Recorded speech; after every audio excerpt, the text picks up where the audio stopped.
Kau pernah tahu tak, setup sel yang kau masuk selalu tu, kalau dia pecah, kau boleh guna lagi. Tapi kali ni, bukan boleh guna sekali je, boleh guna selamanya. Jom aku ajar, simple je. Setup sel yang pecah, kau jangan menung lama sangat. Kau sabar, standard lah, ada SL, ada TP. Yang penting kau tahu, zone ni masih valid lagi untuk kau entry. Cumanya, kalau setup sel tu pecah, bila dia pull back, kita akan counter dengan buy. Tak guna kau menung dekat sini kalau kau SL. Kau tunggu je dia pull back, kita akan masuk buy pula. So jadilah, recover balik loss SL kau yang tadi. Dapatlah dalam 250p.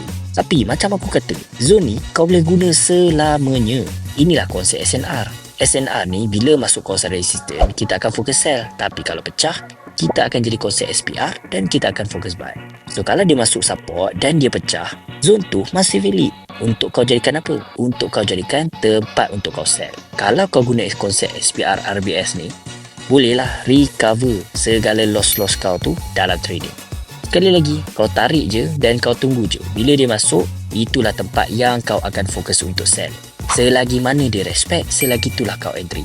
So dapat, macam mana aku guna satu zone boleh pakai banyak kali. Simple je, semua newbie boleh buat. Yang penting, cara korang buat tu tepat. Baru jadi. 14 Jun ini, Moza akan berada di Johor Bahru untuk buat satu grand face-to-face coaching. Dalam face-to-face coaching, korang akan diajar ilmu yang Moza tak share dalam webinar online. Ilmu-ilmu seperti precise, confirmation, second entry, semua akan diajar secara detail. Book seat face-to-face coaching sekarang. Jumpa ada 14 Jun ini di Johor Bahru.